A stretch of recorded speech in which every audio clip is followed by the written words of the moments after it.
la química del móvil. El móvil es un aparato que utilizamos muchísimo en nuestro día a día y veremos que está compuesto por muchos elementos. Por ejemplo, la pantalla está compuesta de óxido de aluminio y dióxido de silicio.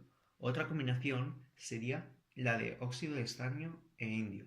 Después, las baterías, un elemento muy importante, eh, están programadas para retener mucha energía y están compuestas por óxido de cobalto, grafito y aluminio.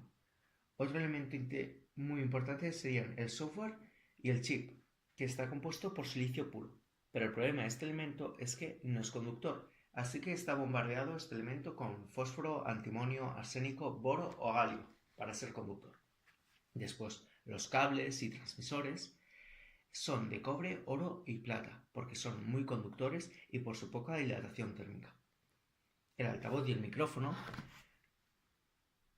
que están programados para reproducir ondas sonoras, están hechos de aleación de hierro y boro.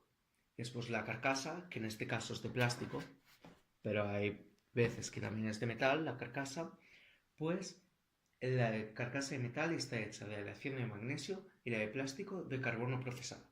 Y aquí se ve que el móvil contiene muchos elementos químicos.